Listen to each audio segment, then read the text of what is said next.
Vamos embora, né? Proposta hoje é falar sobre o livro, né, que inaugurou o conceito de utopia, né, de Thomas More, ou Thomas More, né, e que aconteceu lá nos anos de 1530, 35, 34. Ou seja, vocês têm uma obra em que você tem um alto potencial de pensamento moderno num contexto medieval. E é interessante colocar que essa obra, o tempo todo, é referida como um projeto pré-modernidade, mas já situando uma das principais obsessões que se tem já na modernidade, que é a utopia. E se você for pegar imediatamente o significado da palavra utopia, você vai ter a palavra como não lugar, ou seja, topos seria lugar, né? E o significaria não, negação, então não lugar, só que totalmente diferente do conceito de não lugar que você teria hoje na contemporaneidade. E nós poderíamos dizer que a diferença principal entre a utopia, né, o não lugar, de More, e o não lugar da contemporaneidade, estaria exatamente numa distinção entre integração e dispersão. Tá? Então, o conceito de utopia, nesse livro de More, né, ele coloca logo um requisito para que tal possa ser fundado, que é exatamente esse atributo de integração. A partir da integração, forma-se também a harmonização. E forma-se também uma harmonização. Uma harmonização é um objetivo comum que a modernidade leu sempre, principalmente as vanguardas, no futuro. Só que a gente vai ver diversos estudiosos, né, por exemplo, Herrera, atribuindo ao conceito de utopia uma função mítica e não mais projetista, né? Bem, embora o significado literal da palavra utopia seja não lugar, e embora essa palavra não lugar esteja bem na moda contemporaneamente, a utopia não é o não lugar contemporâneo. A utopia é um lugar. É o lugar por onde passou a modernidade. O não lugar contemporâneo é um lugar ao qual nós passamos, mas sem direção central. Enquanto a utopia é um lugar que nos fornece uma centralização para um objetivo final. Muitas vezes paradisíaco. Bem, então por que colocar esse nome não lugar? Né? Exatamente. Porque falar sobre um ambiente em que houvesse integração, harmonização, o nome de um livro falando sobre um ambiente em que houvesse essa integração, essa harmonização, esse objetivo de felicidade comunal, como sendo um lugar que não existisse.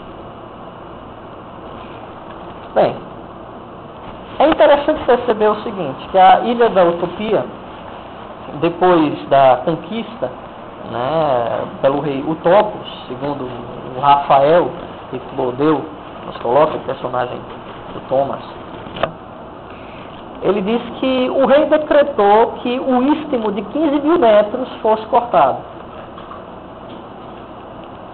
impossibilitando a entrada da utopia via território. Ou seja, a utopia seria evidentemente uma ilha, né? uma ilha em que não se tem a possibilidade de acesso a não ser com um nativo da região. Muitos estudiosos, um deles, por exemplo, é o Herbert Marcuse, enfatiza o conceito de utopia como uma projeção não realizável, uma projeção que é movida pela falta, portanto impossível. Então, as forças humanas, elas se dirigem em nome de uma falta que deve ser buscada como realidade. Só que a utopia, ela se move na falta. É isso que o Marcuse nos coloca. Por isso que no futuro também, lá naquela palestra do fim da utopia, ele vai dizer que é necessário que a projeção utópica seja extinta, porque o homem já tem recursos materiais e intelectuais para construir uma sociedade baseada no desejo. Só que se isso não acontece, é porque a própria sociedade criou a necessidade de vontades repressivas. Essa é a grande discussão do Marcuse, por exemplo, a respeito da utopia. Só que nós temos que perceber o seguinte: quando o Thomas escreve utopia, ele não fala de um lugar que não existe. Obviamente, a palavra utopia como não lugar, como lugar ainda não realizado, tem que ser entendido como lugar que é possível, só que de difícil condução, de difícil acesso, de difícil combinação.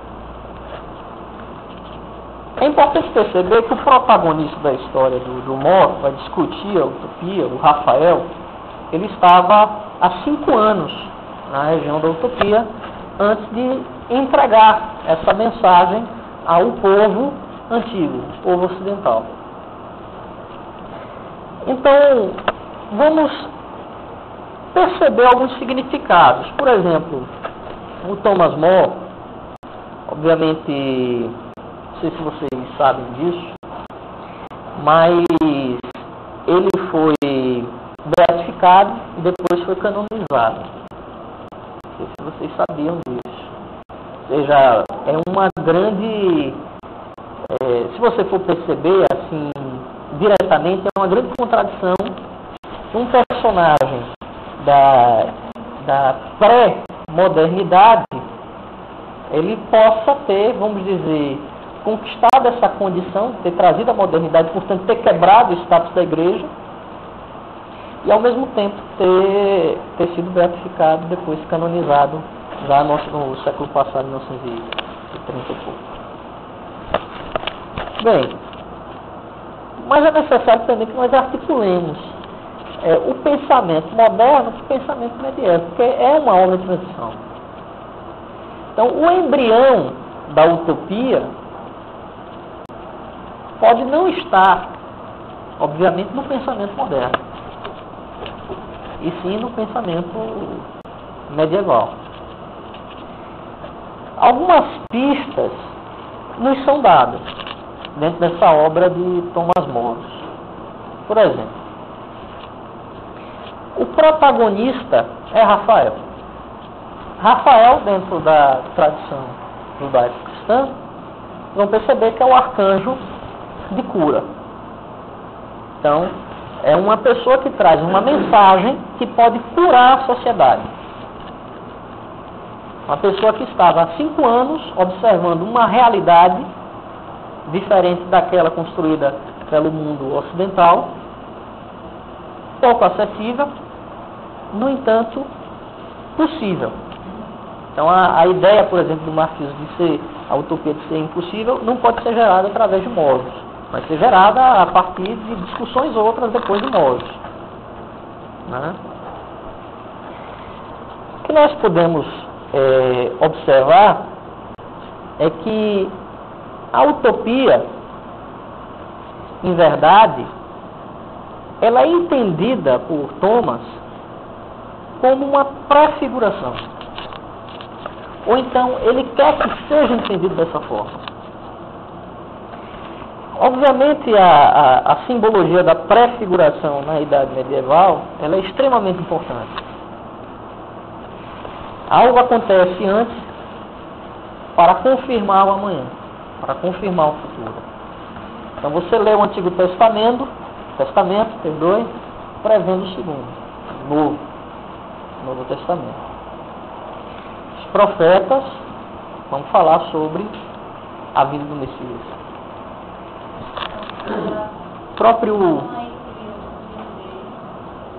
A necessidade de enxergar a utopia é de prefiguração. Ou seja, isso é um pensamento medieval. É um pensamento predominantemente medieval. A figura de linguagem eleita nesse caso. Então, pelo fato de já existir uma ilha e os modos são justos, são harmônicos, são comunais, sem justiça social, ele reconhece que aí há um retrato já realizado, já fabricado, que pode ser confirmado no futuro. Ou seja, a utopia, ela seria embrionariamente pensada dentro de um esquema medieval, um esquema de pensamento medieval. O problema é que, com o tempo, a utopia ela só vai ser dirigida para o futuro. E aí, tudo que está na sua origem tem que ser apagado. Principalmente as vanguardas artísticas é que vão realizar essa tarefa. E aí, com o caminhar das vanguardas utópicas, vai haver um esgotamento cada vez maior do pensamento da utopia como origem. Mas a utopia teve uma origem. E é muito fácil você pensar na palavra utopia como lugar não existente. Na verdade, ele existiu, agora de difícil acesso. Bem, nesse caso, a utopia seria uma prefiguração positiva. Ela, portanto, sob esse aspecto, nós sairíamos daquela discussão de a utopia já trazendo o seu conceito, algo que é possível ou impossível. Algo que é possível, agora de difícil acesso. Algo que já foi realizado, algo que já foi previsto, que já foi colocado, só que precisa ser confirmado.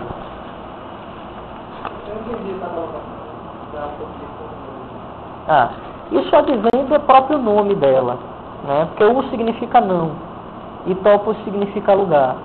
Então, por exemplo, o Marquise leu isso como lugar impossível. Lugar que dirige vontades pela falta. Ou seja, é irrealizável esse lugar. Não é realizável. Compreende? Quando Mo coloca realmente em contraposição a essa perspectiva um protagonista que já viu a utopia. Pela representação, obviamente. Mas trazendo essa mensagem, que seria o Rafael, o que propõe a cura, o arcanjo de cura. Claro que não é o arcanjo de cura, mas Rafael, protagonista, como Mo tem essa vinculação com a igreja, percebe-se também que é altamente significativo isso. Inclusive, até, pessoal, é interessante o histórico de Mo, porque ele vai colocar na utopia diversas situações que vão contrariar o catecismo religioso católico daquela época. Só que ele não vai ser morto pela Igreja Católica. Vocês lembram daquela história do Henrique VIII com a Catarina e Ana Bolena? Pois é. Ele não reconheceu o casamento, perdeu a função de chanceler, e depois foi colocado à prisão e posteriormente foi decapitado, por não ter reconhecido o casamento, a anulação do casamento primeiro de Henrique VIII, e a vinculação posterior, com a criação de uma outra igreja. Então, acredito eu que foi mais por isso que ele foi beatificado e canonizado posteriormente, porque foi um símbolo de sacrifício pela Igreja Católica, né, do que necessariamente do que ele veio a falar posteriormente. Porque tem até alguns diálogos que são até mais cristãos. Nesse da utopia há um elogio ao cristianismo, mas há diversos momentos em que não atende a visão cristã naquele momento. Quando, por exemplo, ele fala na liberação religiosa, quando ele fala do recurso da eutanásia, ele fala isso já na utopia. E a eutanásia até hoje é um problema, né, a ser transposto pela Igreja Católica. E a liberação religiosa chegou-se há pouco tempo, se for perceber.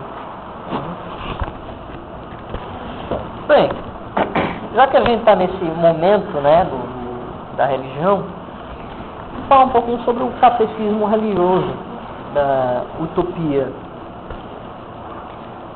Bem, segundo a crença utopiana, que é uma crença heterogênea a diversas religiões, há sempre um Deus que cria uma alma que é imortal, e essa alma só pode potencializar-se através da felicidade. Então a alma, ela não é fabricada para a dor. A dor não dignifica a alma. Agora, cabe a cada alma imortal decidir por prazeres que lhes possa trazer sofrimento ou realmente felicidade. E a virtude, segundo o Moros, seria exatamente essa. A virtude, né, de um cidadão utopiano é exatamente escolher entre prazeres, aquele prazer que não vai lhe trazer dor, e sim felicidade.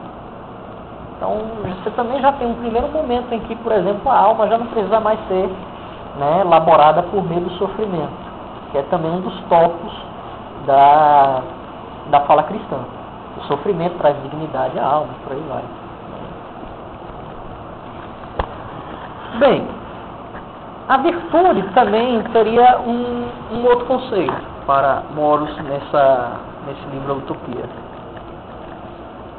A virtude, ela se mobiliza, ela se movimenta conforme a natureza. E aí vocês vão perceber uma série de tradição, de escritores e de filósofos tentando encontrar o que seria propriamente a natureza humana. Moros vai ser um deles. Vocês relembrarem, por exemplo, a disciplina passada, Aristóteles tentou fazer isso, Platão tentou fazer isso, né? Encaixar comportamentos que seriam universais, naturais do próprio homem. O Moros também vai tentar fazer isso. Ele vai dizer que viver conforme a natureza é perceber que essa voz natural humana, ela vai possibilitar a entrada da voz racional. Ou seja, não haveria uma contradição aqui entre o que é natureza e o que é racionalismo. A natureza, né, ela precipita a razão. Ela precipita a razão, ela traz a razão. E é interessante perceber como há também escritores como Rousseau, por exemplo, que vai dizer que a voz natural, né, a voz natural, obviamente, não perceberia essa adoração a Deus, não seria também uma voz racional, mas seria uma voz que permitiria ao homem uma sensação de integração com a natureza. Rousseau, por exemplo, diz isso, que a voz primeira do homem é uma voz expressiva, é uma voz apaixonada, é uma voz que está harmônica ao seu sentimento e à natureza. Agora, obviamente, depois a razão vai fazer com que o homem retire cada vez mais essa voz expressiva de dentro dele, essa voz apaixonada. E aí se cria a comunicação. A comunicação esfria a linguagem. Isso para Rousseau. Para Moros, não. Para Moros, a voz natural traz a voz racional. E essa voz da razão, ela faz enxergar que os homens têm que ter um sentido harmônico em relação aos outros e adoração em relação a Deus. Então veja, nós estamos ainda numa construção medieval, uma construção ainda altamente religiosa, né? Se nós formos, por exemplo, conceituar o que é a natureza para Freud, vão perceber uma inversão de todos esses conceitos, tanto de Rousseau quanto de Moros, né? Por exemplo, o Sade acredita que a natureza humana é a natureza instintiva. E por ser instintiva é cruel. E que na verdade a sociedade nos molda, nos contorna, nos tira a potencialidade instintiva que nós temos. Que depois Freud vai falar muito mais sofisticadamente sobre isso, né? Ou seja, corroborando com a ideia de Sade. Mas nesse momento, né, se vocês forem perceber, ao mesmo tempo aqui tem-se uma contradição e não se tem. Por quê? A contradição que está aqui entre Moros defender a união entre razão e natureza através de um pensamento, enquanto Rousseau, por exemplo, defende que a razão ela desvirtua a natureza instintiva do homem, apaixonada, expressiva. E a outra contradição, por exemplo, que você teria de Sade e de Freud, é de pensar que a natureza instintiva seria cruel e não benéfica, como o Moros coloca, e não tão harmônica como, por exemplo, o Rousseau coloca. Só que há uma continuidade do discurso de tentar dizer o que é a natureza humana, de tentar defini-la, de tentar investigá-la, de tentar dizer é isso, é aquilo, é aquilo.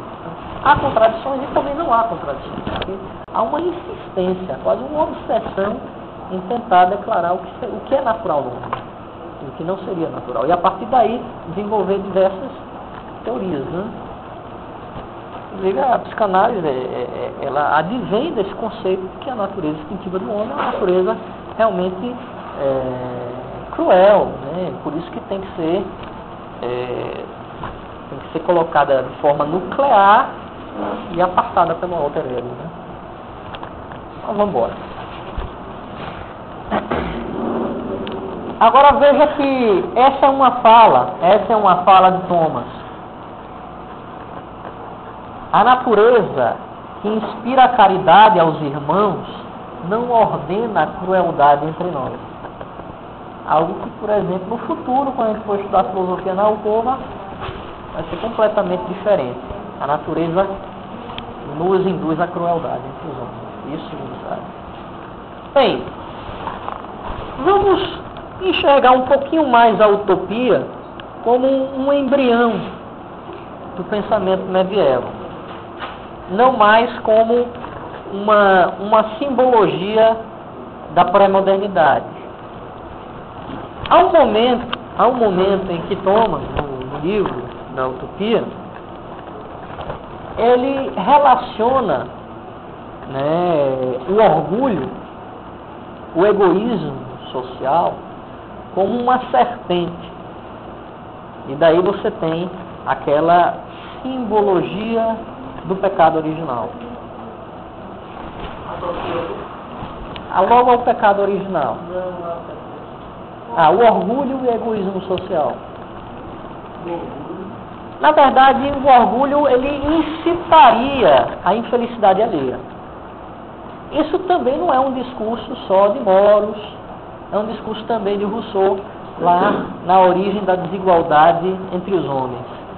Né? Que ele tem, o Rousseau praticamente ele cria um mito. Ele diz que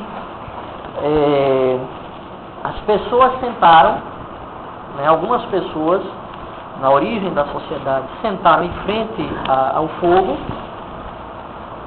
depois de um grande trabalho, um trabalho árduo, e começaram a fazer comparações entre si. Então um percebeu que o outro tinha uma feição mais bonita, o outro percebeu que tinha um braço mais grosso, um falou que trabalhava mais, outro falou que trabalhava de menos. Assim mesmo, parece até papo de boteco, né? Mas é isso. O mito de Rousseau é esse. A origem da desigualdade humana está dessa forma. A vaidade é ao mesmo tempo construída junto com a inveja. O orgulho é juntamente construído com a infelicidade. A beleza é juntamente construída com a feiura. Então, o movimento de comparação é que permite a desigualdade. E esse é um momento mítico, né, na cabeça de Rousseau. Que também nos dá uma ideia de que aqui está o pecado do homem. A comparação. O orgulho também advém dessa comparação. O próximo passo que faz com que os homens se diferenciem mais é a criação da propriedade privada. Quando o indivíduo diz, isto é meu, aí está a desgraça humana. Aí está a fala de Rousseau. Não é a minha fala não, é a fala de Rousseau. Isto é meu. E aí aquele sentido comunal, primeiro, que havia na fala Rousseau, já vai fazer com que realmente a sociedade que tem esse princípio não vai mais ter, né? Não mais terá. E é bem interessante que essa harmonia que Rousseau pensa para a sociedade, ela é explicada de duas maneiras. Primeiro, você tem um tempo adverso, um tempo cheio de desarmonias, né? E os homens, eles têm que se proteger dessa natureza e, portanto, eles se reúnem e trabalham uns para os outros para poder sobreviver, né? Isso, por exemplo, é a ideia dos povos do norte e dos povos mais calientes, os povos, né, já mais perto da linha do Equador.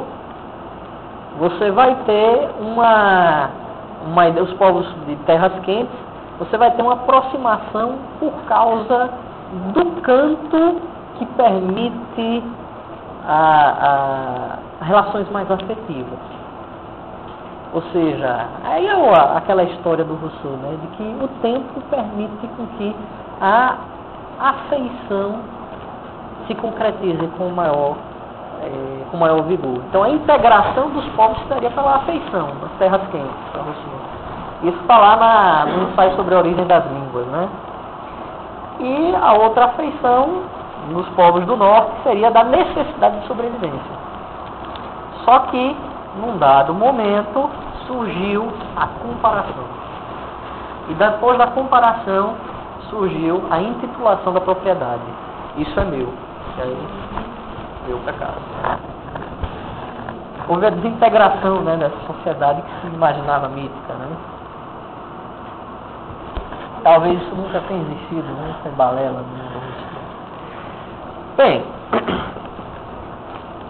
essa ostentação da riqueza que advém do orgulho, da vaidade, né? Ela acaba por torturar cada vez mais os miseráveis do tempo de Moros, né? Você vai ter ao mesmo tempo em que Thomas está exemplificando o tipo de sociedade perfeita através da utopia, ao mesmo tempo que ele está fazendo isso, ele vai construir um paralelo com a sociedade atual. E ele vai criticar o tempo todo. Interessante perceber também que não seria nenhum desvio colocar que Thomas construiu o comunismo primitivo, o comunismo utópico. Ele pregava tanto a abolição da propriedade privada, nesse livro, como também a abolição do dinheiro. E ele faz isso não só por causa de um pensamento religioso, mas também por acreditar que há uma série de inutilidades que são fabricadas pela sociedade em que ele vive. a única forma de se chegar à igualdade para Moros é realmente abolir a propriedade privada e abolir o dinheiro. Eu não vou dizer que a utopia não haja dinheiro. Há, mas não circula no território. Circula para outros fins. A gente vai até falar sobre isso um pouquinho mais à frente. A propriedade é entendida pelos utopianos mais como um sistema de arrendamento. Ou seja, eles não são proprietários da sua terra, eles são rendeiros.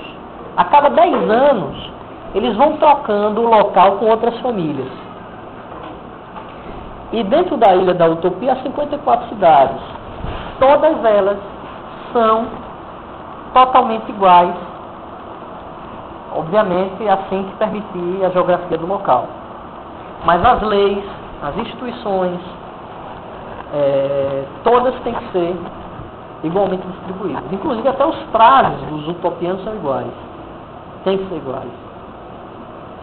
A única coisa que diferencia são os casados e solteiros, e o homem da mulher. As vestimentas só se diferenciam nessa situação, mas são o tempo todo iguais. A abolição do dinheiro para Moros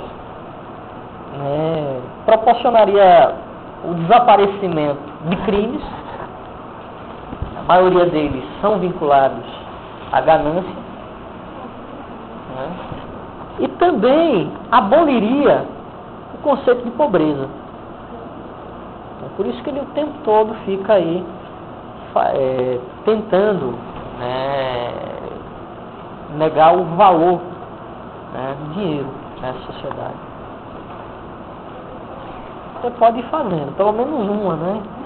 Depois das duas vocês vão fazendo depois. Siga. Apresentação. Aí essa questão da ilha, da utopia, é uma criação dele. Mas veio daqui. O que você está pensando estava aqui antes. Está compreendendo? Agora, esse conceito se alarga com uma ideia de projeção, sonho, fantasia, porque o que Moros prefigura é algo completamente, vamos dizer, irrealizável para a sua época e para a nossa também. Veja que a tentativa até mesmo do comunismo científico de Marx não trouxe a ideia de integração harmônica que o Moro prometeu. Então essa projeção, esse sonho, essa fantasia advém da condição que para Moro não era irrealizável, mas para nós acabou sendo, porque nós já esgotamos os meios modernos da modernidade para tentá-la.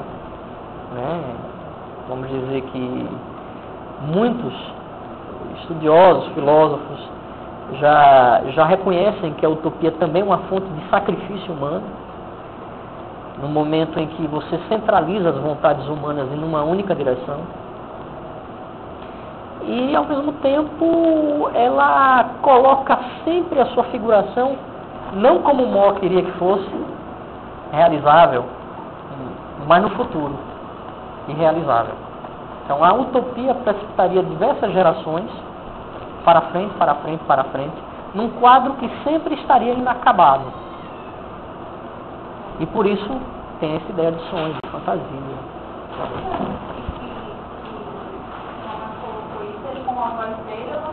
Não, tem um personagem. É um personagem. Claro, o Rafael, obviamente. É um recurso, veja, simbólico, que Rafael é o arcanjo de cura, mas ao mesmo tempo é um recurso que ele tem para dizer que aquilo que ele nos dá, as suas ideias, são uma ficção. E você sabe que há um recurso da Inquisição nessa época. Ele não pode abertamente declarar suas ideias. Entendeu? Então é uma narrativa dialogada e descrita o tempo todo pelo Rafael. O livro primeiro é a apresentação de Rafael com alguns demais personagens. O livro segundo só é descrição da utopia. Como se você retirasse, por exemplo, o livro primeiro, você teria o livro segundo como sendo o pensamento do autor sem uma voz terceira. O livro primeiro é um recurso. É uma lateralização, não é uma centralização, não é dizer, eu digo isso, não. Aquele personagem pensa aquilo. Exatamente. Claro, porque há uma possibilidade de refluxo dessa sua fala, de meios repressivos. E também mais tarde vai ser beatificado pela igreja, e ele fosse diretamente. Em verdade é o seguinte, há também muitos questionamentos que o Thomas coloca na sua época, que a igreja vai reconhecer como sendo dela tempos após.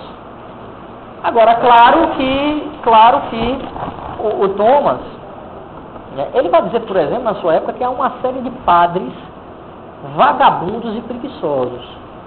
Isso na utopia. E a igreja só vai reconhecer isso muito tempo depois.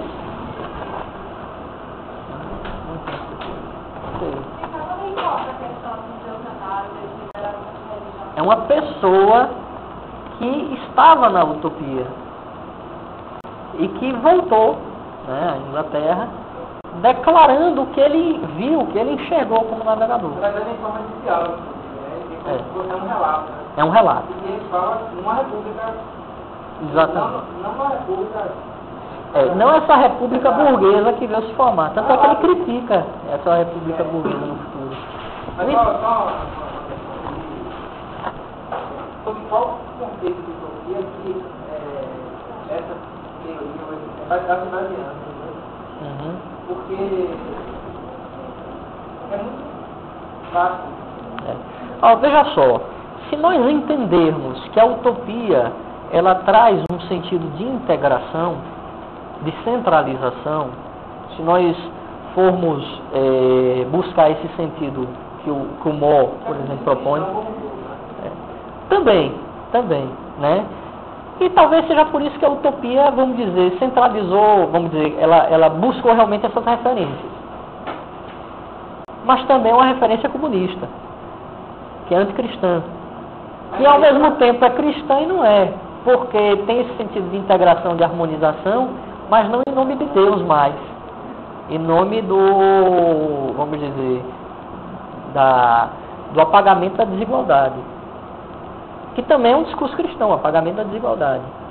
Mas a utopia, vamos dizer, nesse sentido de integração, de centralização de vontades, contemporaneamente, né, você não vai mais ter um privilégio desse discurso. Você vai ter, por exemplo, a reconceituação. Por exemplo, eu não posso mais falar de utopia. Eu vou falar em diversas vontades que se agrupam para que se possam harmonizar com uma sociedade que é altamente diversa culturalmente. E a utopia, vamos dizer, percebida como um sentido de integração e de centralização, ela descarta a possibilidade de que o homem não é um ser universal. O homem é um ser universal e tem uma vontade de integração e de harmonização que o faz declarar-se como parte de um todo, de um monobloco. A utopia faz enxergar dessa maneira. Mas, contemporaneamente, a utopia, sendo entendida dessa forma, central, sentido de integração, de harmonização sem diferença, é descartada. É nesse sentido que a utopia tem que ser descartada. Porque ela nega a possibilidade da diferença. A diferença, a desigualdade, ela nos traz um problema. Mesmo quando o Thomas, ele enxerga na utopia a liberação dos cultos religiosos, ele coloca que no futuro uma verdadeira religião se sobreporá sobre as diferentes religiões. Então o movimento é sempre de unificação. Então não há essa ideia de que hoje vocês trazem de negociação entre grupos. reconhecer a diferença de um grupo em relação ao outro, de uma etnia em relação ao outro. Mas de certa forma isso também porque, por exemplo, o conceito que eu tenho do sociedade também é de alguma coisa que seja situada no plano da especulação. Certo. E que não necessariamente... Especulação, fantasia, né? Isso você está querendo dizer? Porque especulação a gente vai para a área da economia também. Senão a gente entra também na área da economia. Não, mas até na especulação financeira. Econômica, fora da economia, você vai ter que baseado nas utopias mesmo palpáveis. Fora do que da representação, dentro da interpretação, do todo social. Certo. Então, não tem essa temporalidade, é atemporal, porque ela pode tanto que encontrar no passado, como pode ser uma representação presente, pode ser uma projeção do futuro. Certo. Então, decretar o que dessa utopia é equipamento, é o conceito mesmo. Veja só, o Jerzy Isaac... Só explicar, por exemplo,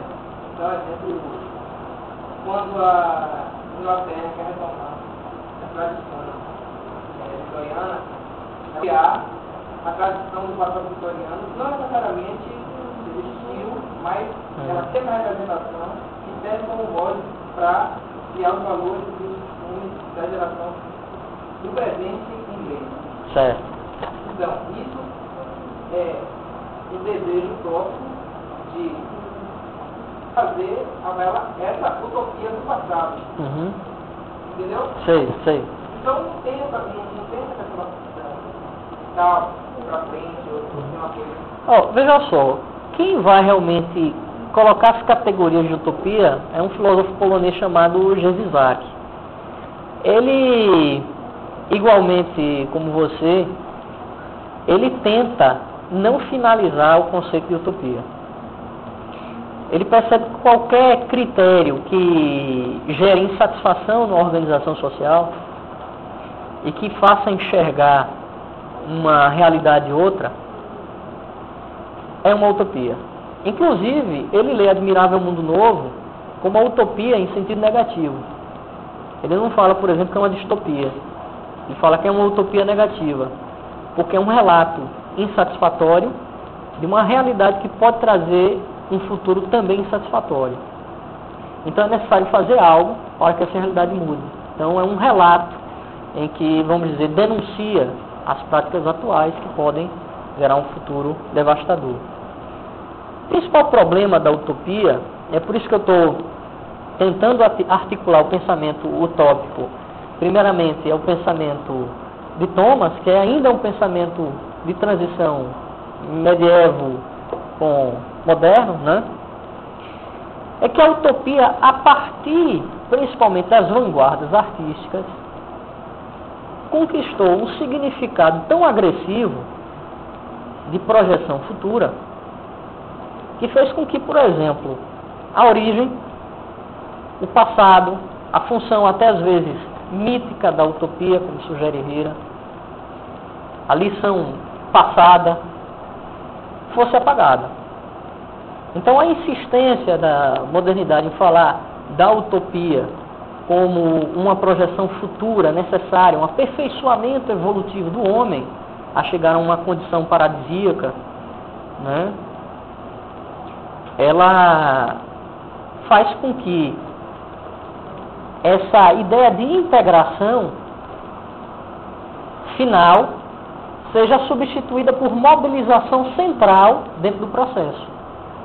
Então vamos dizer, esse sacrifício que foi se feito, por exemplo, pega o Neemias, pega o professor Tiago, pega a minha camarada ali, seu nome, Aline, que tem vontades diversas, desejos diversos, e dizer que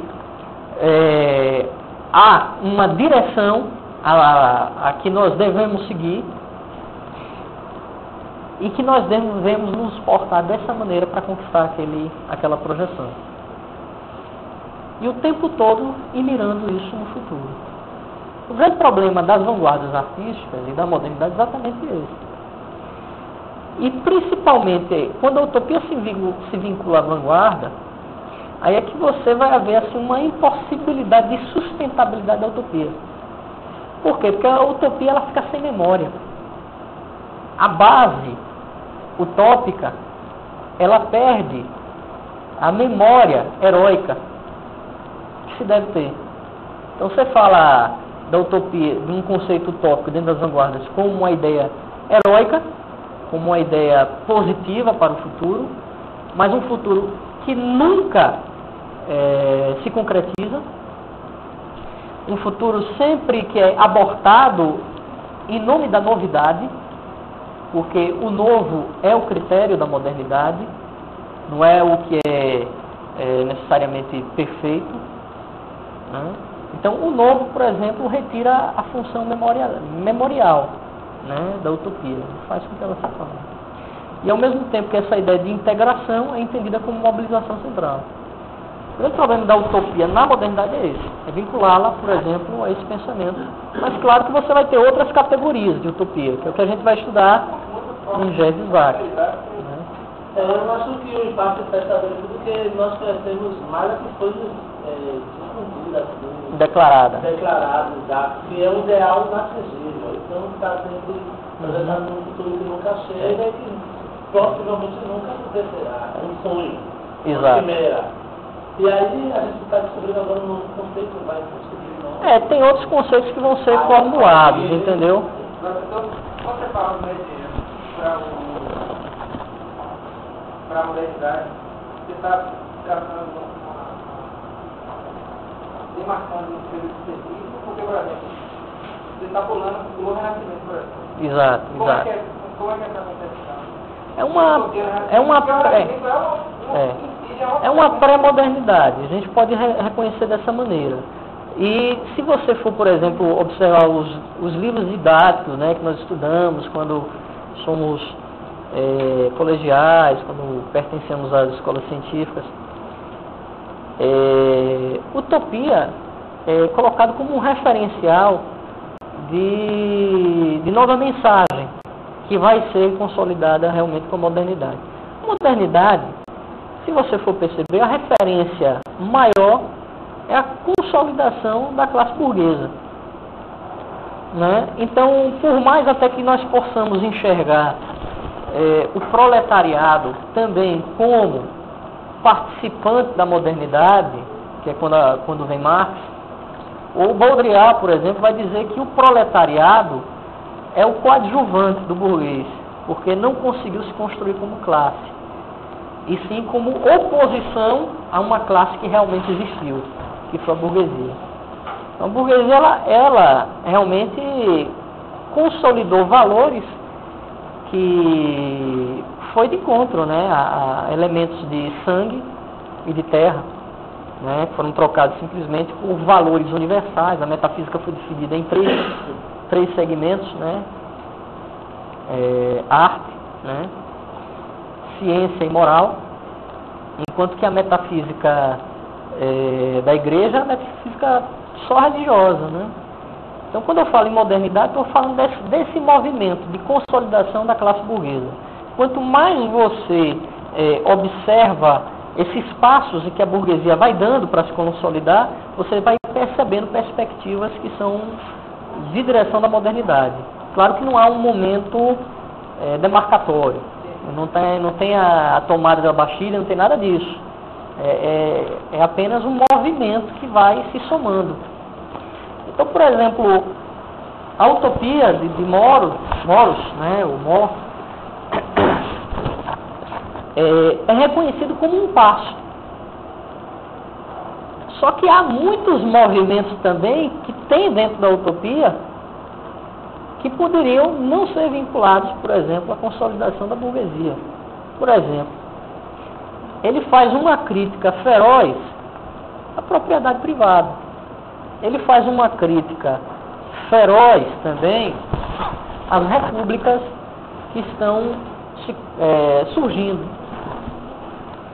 ou às tentativas de repúblicas que estão surgindo.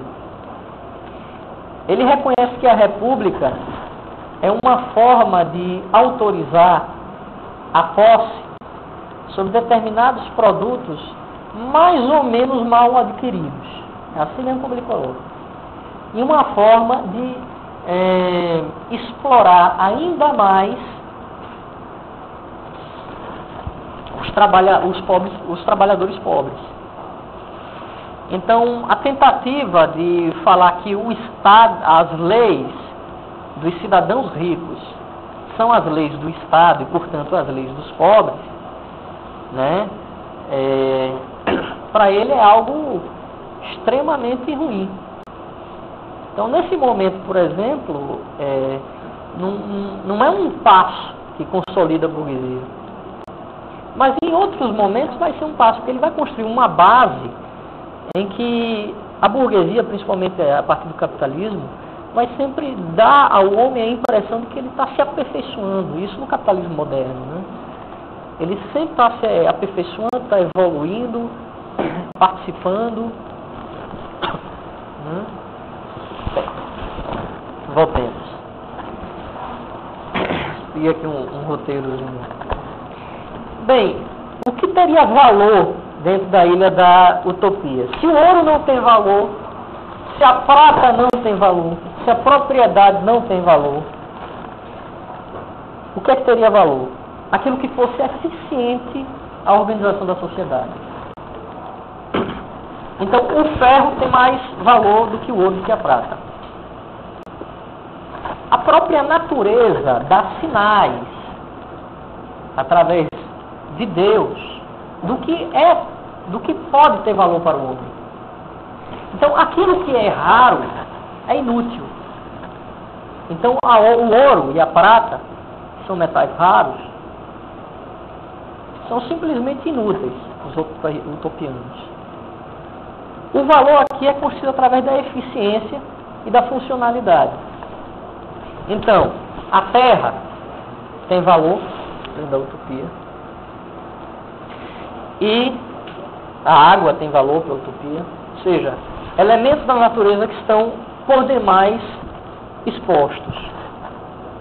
A própria natureza escondeu como produtos inúteis o que é raro.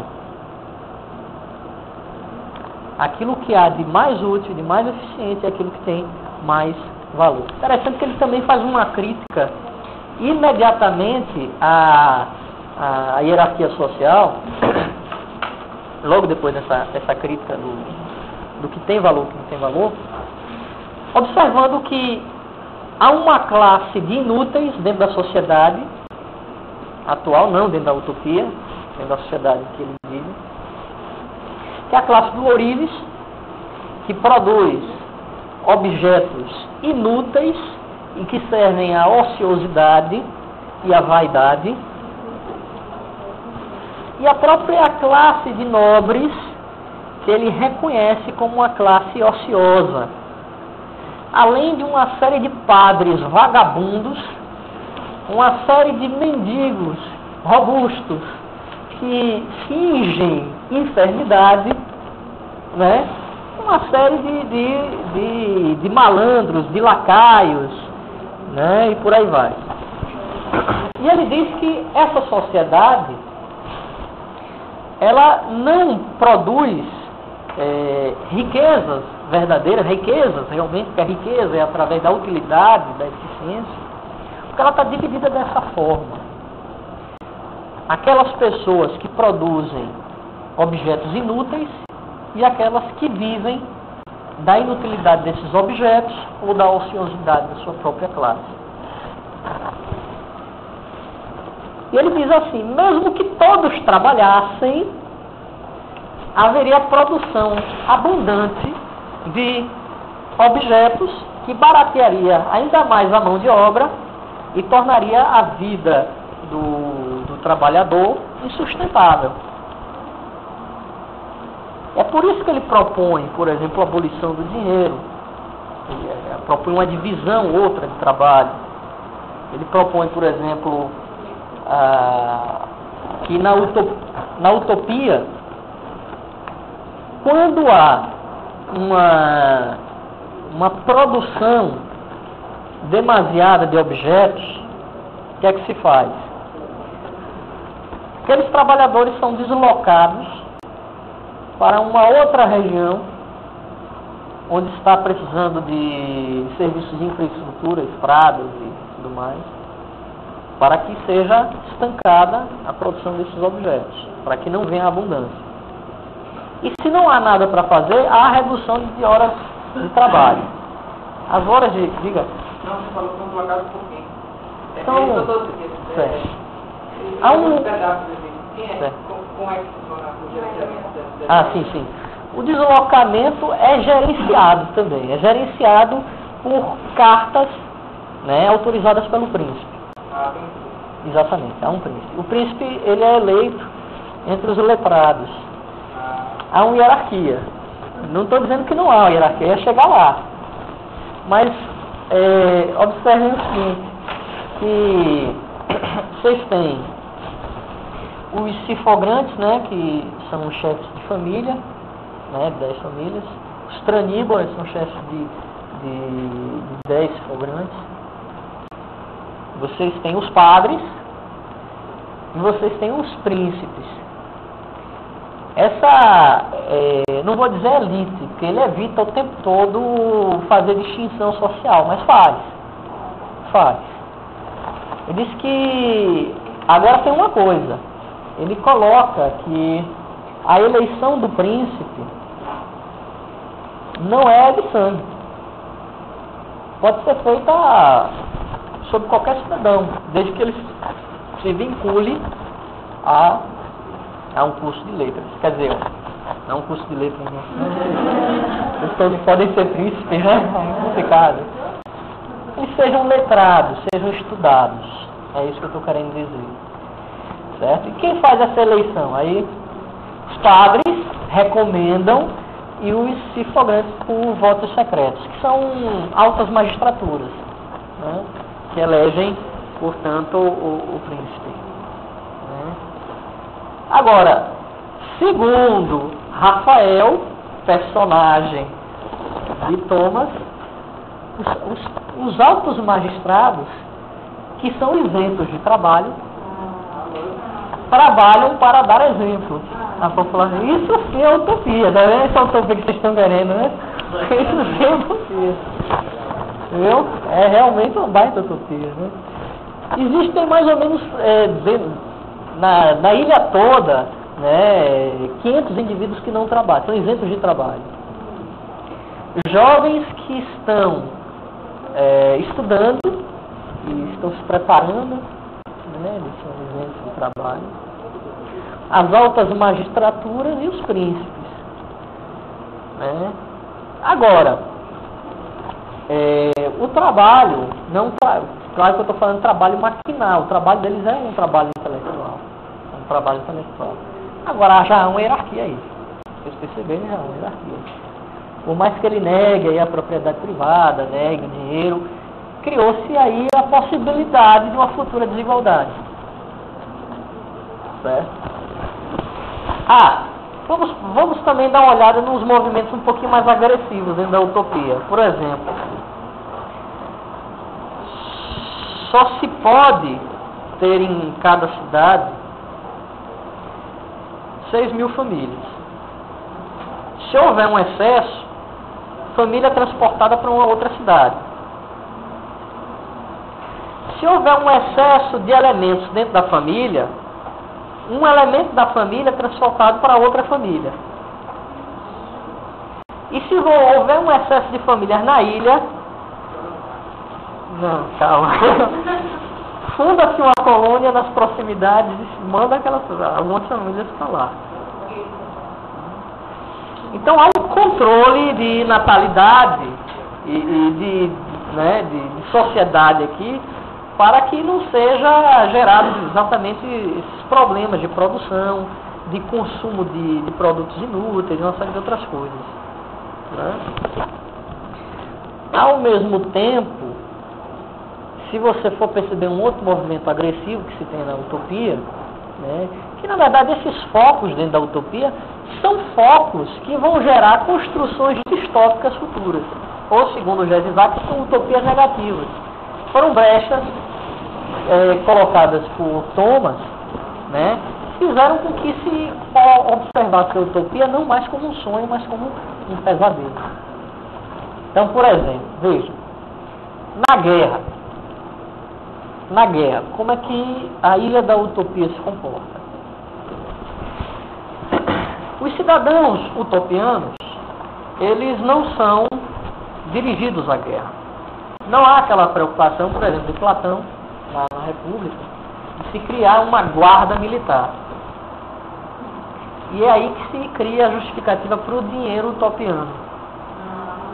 O dinheiro dos utopianos serve para comprar mercenários, que na ficção de Thomas são uma classe de guerreiros que demasiadamente privilegiam a devassidão e o dinheiro.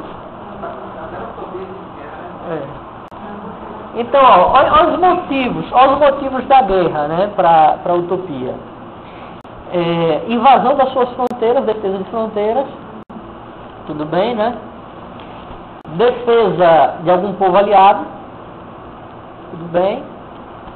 Já se criou muita guerra por causa disso, né? Muita guerra inútil, né, por causa disso. E libertar um povo da escravidão. Tá vendo isso? O discurso, por exemplo, do norte-americano, né? Que, por exemplo, naquele documentário lá, o Fahrenheit, né? Fahrenheit, né? Que tem uma senhora que tem um filho morto, né? Aí chega outra que vai dialogar com ela, nós estamos salvando esse povo, né? Porque eles estão aprisionados. Não, meu filho foi morto, não sei o que. Aí tem aquela discussão, aquele conflito, né? Não sei se exatamente é assim, mas eu lembro de alguma coisa nesse sentido. Certo? Que há realmente vamos dizer, um entendimento que a força estadunidense é uma força universal, por muitos deles.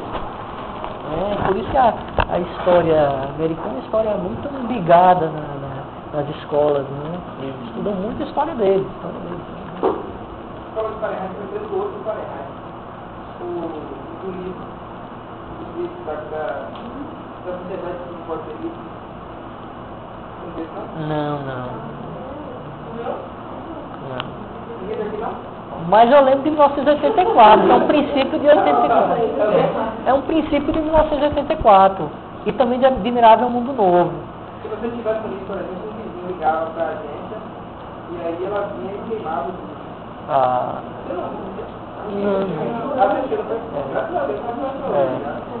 Não, mas eu me lembrei que foi de outros, né? Por exemplo, 84 você não pode ter livro, você não pode ter escrita.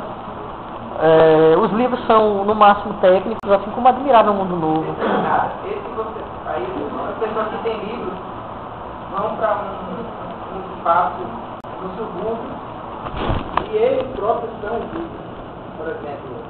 Aí quando o cara chega apresentando que esse cara que era da guarda, que queimava os livros, ele se revolta e aí vira um leitor. Aí ele vai, esse aqui é um livro para você, para ver, um livro para você, esse aqui é cuidado. Eles decoravam o livro. Fantástico. Muito bom. Muito bom. Sei lá, 60, não. Muito bom.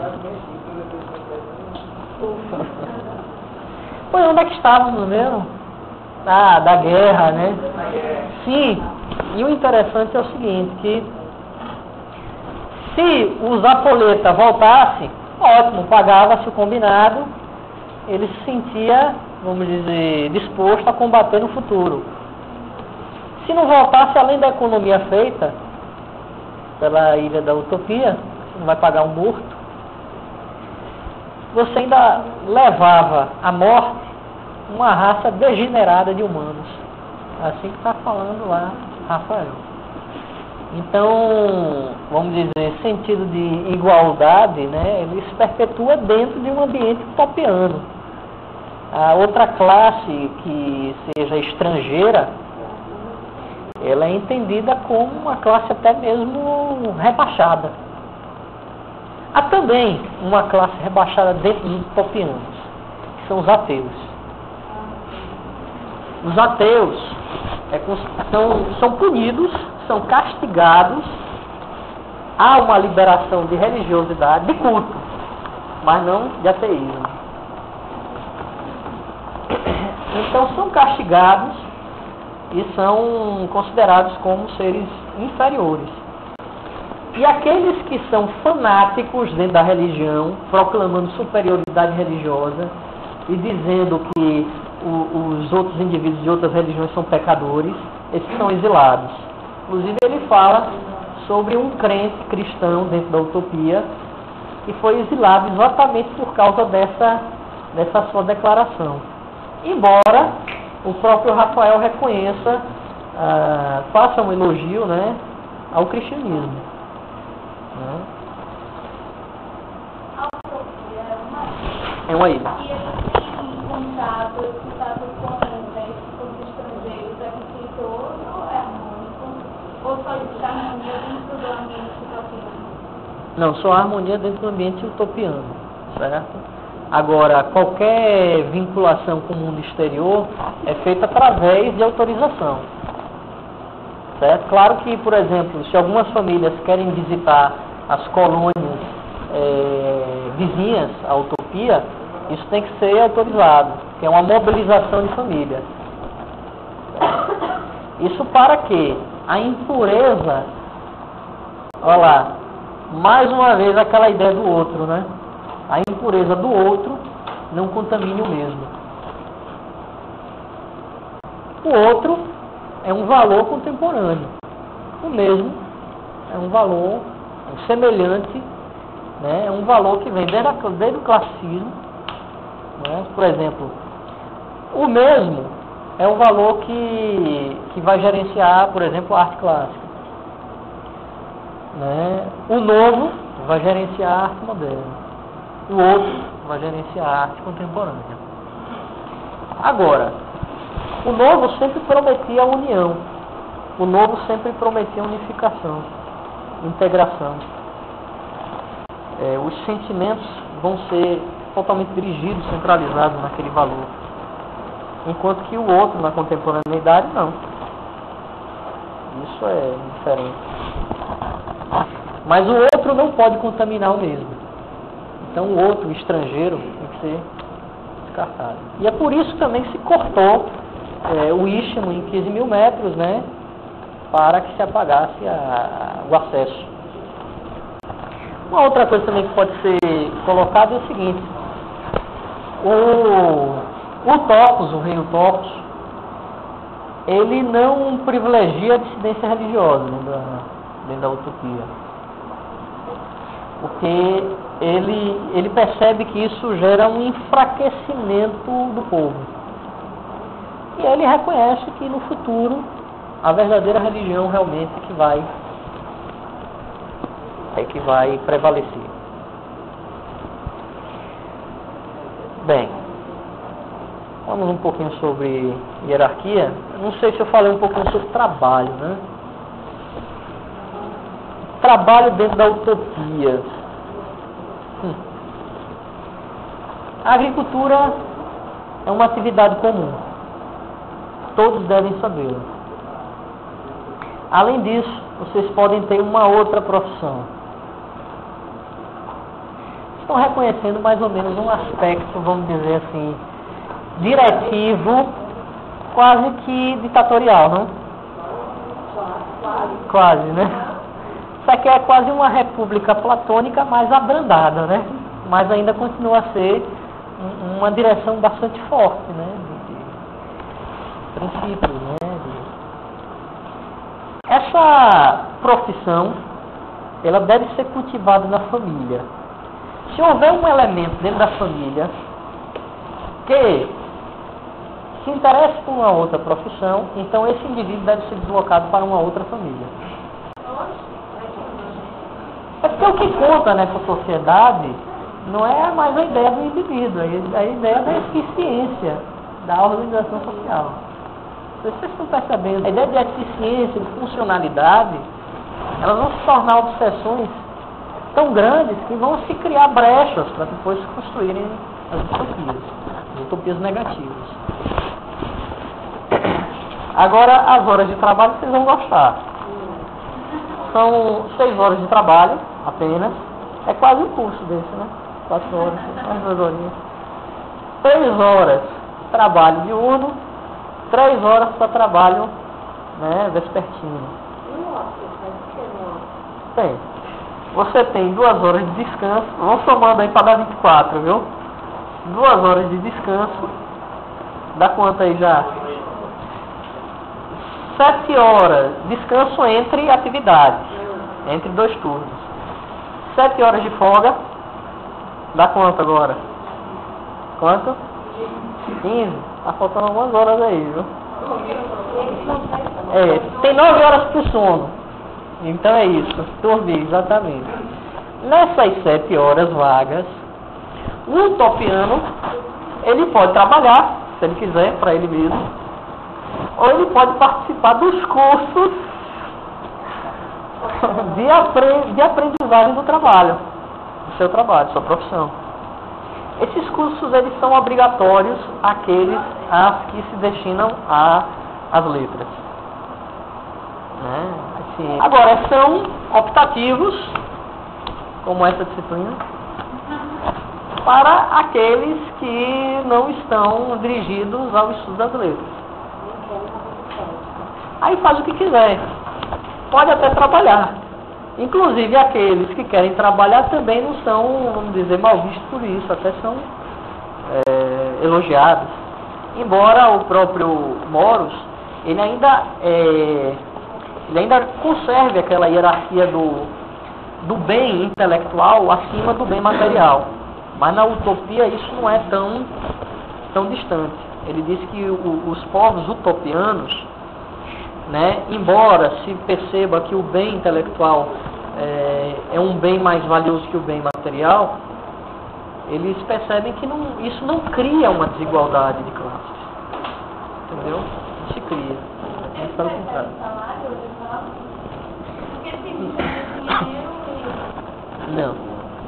Não há soldo. Há apenas reconhecimento. Apenas reconhecimento.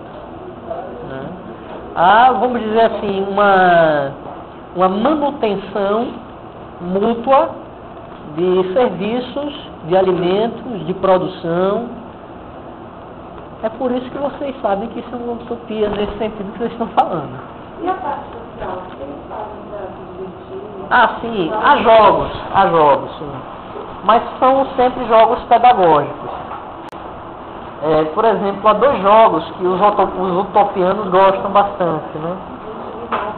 Que é a batalha entre a virtude e os vícios, uma batalha mais ou menos de xadrez, uma coisa assim, tabuleiro, estratégia entre a virtude e os vícios. Falar nisso, isso me lembra um pouquinho de 1984, porque o Houston, né, Houston Smith,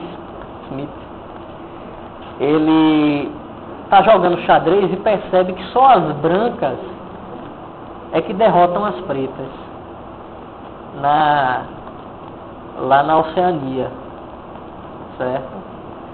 E aí ele percebe que os jogos são todos fabricados em nome de uma instituição que zela por ele, explorando. E há sempre uma simbologia que o cerca. Até a diversão que ele pensa ter é uma lição. É uma lição pedagógica. Né? 1984. Né? É um livro, na verdade, mas também tem filme. O filme também é muito bom, muito bem produzido, muito bem feito. Agora eu acho que vocês não encontram mais em DVD esse filme. Não sei se ele foi remasterizado. Eu, por acaso, eu tenho DVD. Mas é aquele DVD reproduzido de VHS. Posso, não tem problema não. Eu posso fazer isso. Posso. É tranquilo. Eu vou até reproduzir no dia de 1984 para poupar as descrições. Mas a imagem é de VHS passada para DVD. Quem quiser me passar a mídia, eu gravo, não tem problema. Olha, eu procurei para caramba e não achei. Eu procurei naquela casa do cinema. É? Da moraria, eu não sabia. tarefa. Eu encontro também muita coisa na Casa do Cinema, não sei se vocês sabem desse estabelecimento. É um que fica lá no Shopping Rio Vermelho. Tem uma... Mas eu vou procurar saber desse aí também. Fica perto da onde? Daquele quartel, perto da construção, da infraestrutura. Então já sei, pertinho ali daquela lojinha de informática, coisa assim, não se ali. Bem, uma outra coisa sobre trabalho. Vejam isso. Ainda estamos naquele aspecto da descrição, né? Lei proíbe que os utopianos sejam carniceiros, né? Eles não podem matar nenhum animal, porque isso retiraria a humanidade deles. Você pode comer carne. Agora, não é isso não, calma. São contratados escravos para realizar a tarefa de carniceiro. E tem uma outra coisa. A morte desses animais não pode ser feita em ambiente utopiano. Porque senão a putrefação pode trazer moléstia. Eles também fumam e não tragam, né? Então, fazem sexo oral e dizem que não é sexo. Que nem o Clinton, né? Pois é, tem realmente toda essa... uma coisa que é bastante interessante, que isso até tem igualdade lá com Platão. A exclusão dessa classe de advogados. Não há advogados na utopia. Por quê? As leis são as mínimas possíveis, tem um menor número de leis possível, para que elas sejam entendíveis por todos os cidadãos utopianos. São poucos os princípios. E para que uma classe não desvirtue essas leis, não crie brechas, não se valha de artimanhas, essa classe chamada de advogados são excluídas da utopia. Se lá Platão excluiu os poetas, aqui Moros excluiu os advogados. Que a lei tem que funcionar com o mínimo, a justiça tem que funcionar com o mínimo de leis, possíveis, para que não haja um mau entendimento. Bem, sobre a questão da religião, certo? Eu acho que é a mais problemática nessa transição, medieval, moderna, mesmo no texto de 1535, é, por exemplo, ele defender um princípio de liberdade religiosa, com templos que não têm uma imagem, onde, por exemplo, se você vai perceber que toda a vinculação predominante dessa época, a vinculação católica, ela sempre se valeu de representações, de imagens de santos e tantas outras representações construídas e realizadas. Então, os templos dos utopianos não têm imagens, não têm focos de cultos específicos. Então, os templos, eles são arquitetados, e os rituais das igrejas utopianas, dos templos utopianos, são arquitetados de maneira a que venha generalizar todas as religiões possíveis dentro da região, a atender à liberdade de religião. É aceitável a religião dentro da utopia, qualquer. Agora, a falta dela é inaceitável. O ateísmo é condenado. Como eu já disse a vocês, o próprio rei reconhece que se houver uma proclamação de uma religião oficial e houver futuramente dissidência religiosa, haverá o enfraquecimento do público. E a verdade religiosa, ela se sobrepõe, depois de algum tempo, às demais religiões.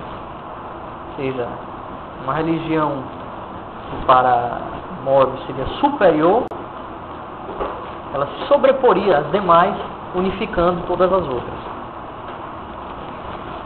Há também a crença utopiana, né, essa ilha, no espírito dos mortos.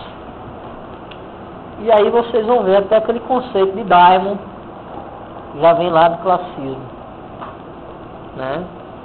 O cristianismo, ele negou a possibilidade do daimon. Não vou dizer que negou a possibilidade, vamos dizer, real. Não, o demônio existe, os demônios existem, mas eles são negativizados. Bem, no período da Antiguidade Clássica, o daimon era o gênio, né? Ou seja, uma figura, uma entidade que orientava o indivíduo para o bem ou para o mal.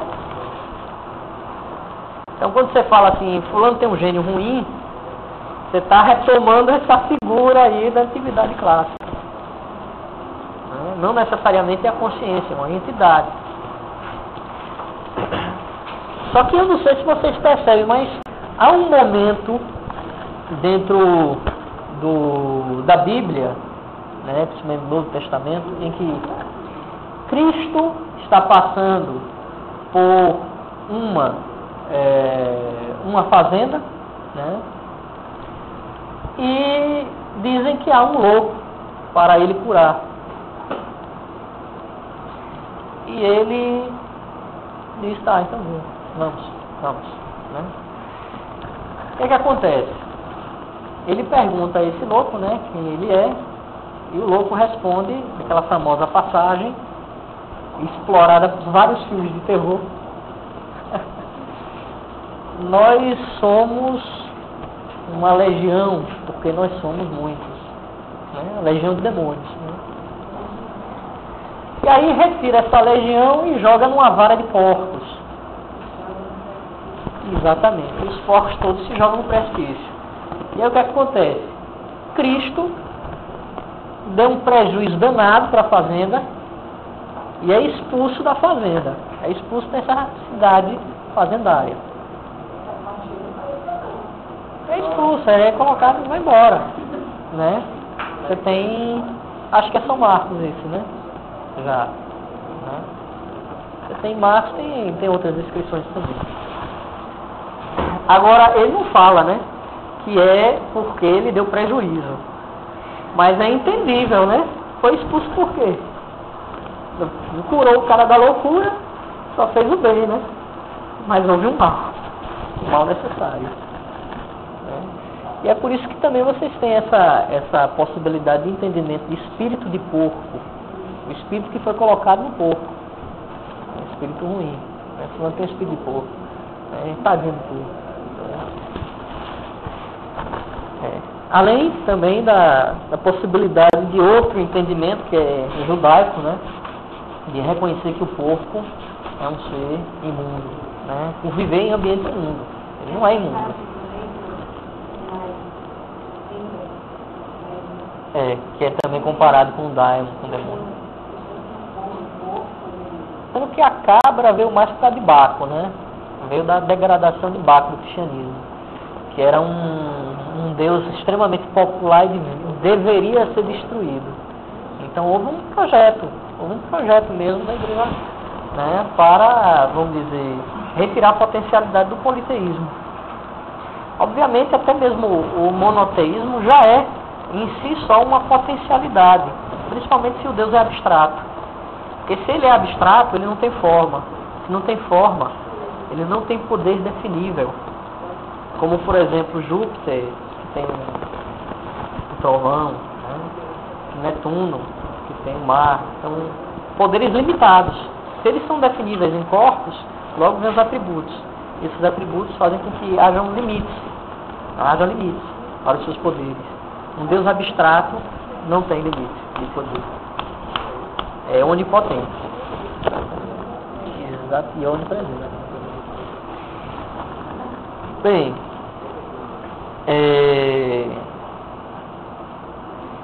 em relação comparando nos daimons, né? Na crença desses espíritos mortos, há um estímulo às ações dos utopianos. Certo? Primeiro, o reconhecimento de que os mortos estão testemunhando as ações e as palavras dos utopianos cria uma redução enorme de crimes, conforme a crença. Por outro lado, porque eles vão se sentir controlados. Zelados, mas também controlados. E por outro lado, também inspiram ações, né, ações extremas e ousadas, já que estão sendo, vamos dizer, protegidos pelos seus próprios antepassados. Então, obviamente, né, é uma crença totalmente diferente da crença cristã, mas que é defendida lá pelos utopianos. Reconhecimento de que os mortos pertencem também à sociedade e que eles não estão afastados dela, inclusive eles testemunham por ela. Os mortos dentro do cristianismo têm que ser apartados, têm que ser salvados. Eles são salvos, eles vão para o inferno. E qualquer entidade que se coloque entre mundos estará intervindo contra a vontade divina, né? Esse é o pensamento cristão. Então, não é à toa que cristãos mais ferrenhos, mais tradicionais, mais, vamos dizer, menos com esse sentido de ecumenismo, né? Vão tentar, por exemplo, enxergar qualquer religião que coloque entidade no meio como os próprios crentes, coisa do demônio, coisa desse tipo, né? Só que demônio, antigamente, não tinha esse sentido negativizado, né? Também tem que se procurar reconhecer isso.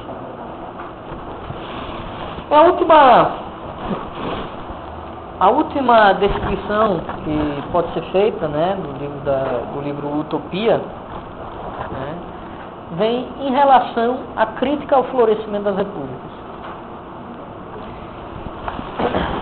Interessante observar que, embora seja um livro que traga um sentido de modernidade para um movimento que cada vez mais vai se consolidar, mesmo em ambiente medieval, ele não vai pregar, né, com fortaleza a consolidação de princípios burgueses por meio da sua intervenção no Estado.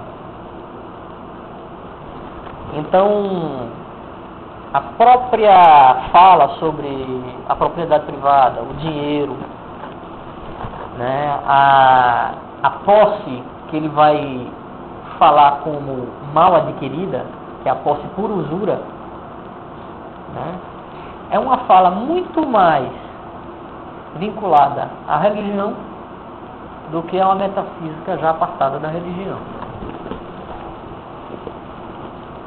Então, se vocês perceberem, embora a utopia, né, seja um símbolo pré-moderno, né, vocês vão ter diversos momentos em que há uma descrição da concepção medieval, do pensamento medieval, né, do pensamento cristão dentro da própria igreja. Agora, claro que também vários outros pensamentos vão além das possibilidades, dos limites construídos pelo pensamento cristão naquela época. Inclusive, até para essa época, que a eutanásia também é colocada por Thomas. Se o indivíduo sofre de um mal incurável e sofre por isso, ele pode viver a sua dor, mas será abençoado se ouvir da voz de um padre o aconselhamento para a sua morte. Isso pode ser feito através de um veneno preparado ou simplesmente da desistência física à alimentação ou qualquer coisa desse tipo. Então o indivíduo ele simplesmente pode se abster da vontade de comer ou qualquer coisa e morrer por si só, ou pode pedir o veneno para se matar. Pois é, algo que também já tinha sido dito por Platão lá na República, né? Não sei se vocês lembram. Né? Inclusive, ele sugere que os médicos não deem nem atenção a esses que já sofrem de males incuráveis. Porque seria atribuir um serviço a uma pessoa a qual não se tem salvação. Qual o presidente final de agora? Ele já... Mas a igreja ainda não... O Lula, né? O presidente do século XXI. Você diz que quando eu falo presidente, eu falo de ditador, de iniciador. Dá atenção a questões mais visíveis, não a questões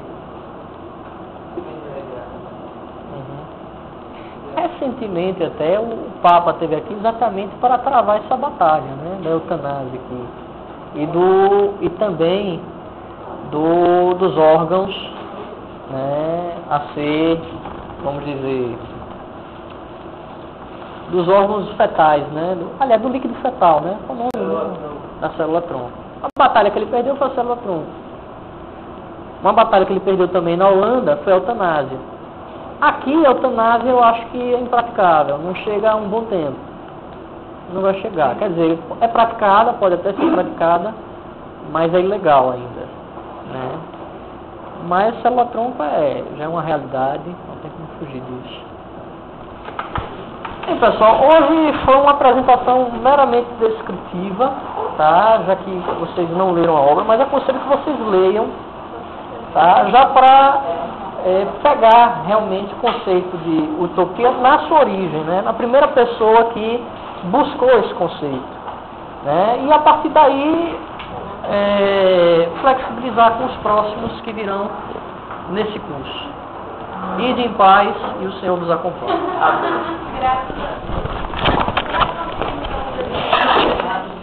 Como?